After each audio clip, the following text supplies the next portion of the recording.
Assalamualaikum warahmatullahi wabarakatuh. Ustadz, tolong sedikit jelaskan tentang sholat jama', jarak dan lain-lain. Baik, sedikit aja ya. Jama' artinya menggabungkan dua hal dikerjakan dalam satu waktu. Contoh, sebentar lagi kita akan sholat zuhur. Setelah zuhur ada waktu asar. Maka ada jama' menggabungkan zuhur dengan asar. Jika saya gabungkan asar ke zuhur, dikerjakan di waktu zuhur, maka diawalkan. Dalam bahasa Arab, awal itu takdim, didahulukan. Maka jama' takdim. Jika saya ingin kerjakan zuhurnya di asar karena pertimbangan tertentu, maka diakhirkan. Jama'nya disebut jama' takhir. Sampai sini dulu, jelas dipahami? Jelas. Yang dijama' itu waktunya yang paling berdekatan. Jika sudah mendekat kepada yang satu, tidak bisa dijamak dengan yang lain.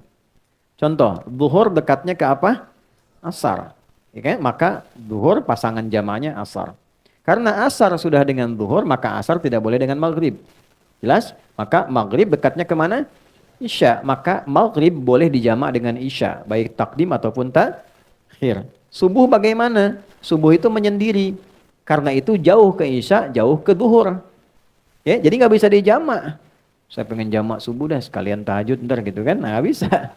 Ya, ada saya di pesantren pernah begitu, si fulan tahajud bangun, masya Allah si bilang kawan ini soleh luar biasa bangun gini. Jumat tuh, itu selesai kita pulang dari masjid di kawan perasaan tadi posisi tidurnya begini juga kita bisa tahajud. Saya tanya, ya Mas fulan gitu kan, antum udah bangun? Udah sholat subuh belum? Adi ini gimana? Udah saya jamu sama tahajud tadi katanya. Waduh, saya kelampau soleh kawan ini. Jadi, ini subuh nggak bisa dijamak karena itu jaraknya jauh ke isya, jauh ke zuhur. Jelas sampai sini? Baik. Untuk kondisi menjama' ini ada dua kondisi. Satu kondisi yang disebut masafah, jarak yang terjadi dalam perjalanan. Mau menempuh perjalanan, jaraknya cukup jauh. Jarak ini dulu jauh itu diukurnya dengan batasan farsakh, ukuran batasan jarak. Kurang lebih 3 farsakh. Kalau di kilometerkan kurang lebih 80 atau 82 kilometer lah untuk sekarang. Jadi setiap perjalanan yang melewati batas itu dengan jarak itu disebut safar namanya. Ya, kalau dari sini mau ke warung bukan safar. Ya, itu tahap. Kemana akhi? Safar dulu. Mana? Warung depan. Bukan safar. Safar itu minimal jaraknya berapa? 80 atau 82 kilo. Ini masafah. Yang kedua masyaqqah. Ya, masyaqqah, bukan masako. Masyaqqah. Masyaqqah itu kondisi yang menyulitkan menunaikan sholat sekalipun tidak dalam perjalanan. Anda profesi dokter akan mengambil tindakan. Tindakan ini operasi dilakukan dari jam 1 sampai menjelang maghrib. Oke, sampai jam 6 misalnya. Baik, maka kita kan tidak safar. Tindakan dilakukan. Ini akan melewati asar. Maka kedepankan asar, tunaikan pada waktu zuhur. Jelas? Walaupun tidak ada safar. Ya, tidak boleh nanti misalnya saya pamit dulu nih waktu operasi. Begitu dibuka, jantung dibuka, Allahu Akbar. Bentar ya, adzan dulu, salat dulu, ntar balik lagi. Nah, itu nggak boleh. Ya, jadi itu yang disebut masyaqqah. Nah, ada yang kemudian menganalisis ulama, jarak itu pun harus dilihat masyaqqahnya juga. Karena dulu 80 kilo pakai unta. Kan? Atau jalan kaki. Unta kecepatan berapa? Standar rata-rata itu paling cepat dan 60-70. Ya, biasanya 30. Kalau santai banget 10-20. Gitu kan? Nah, nyampainya kapan? Antum dari sini mau ke Bandung pakai unta. Gitu kan? Nyampainya kapan?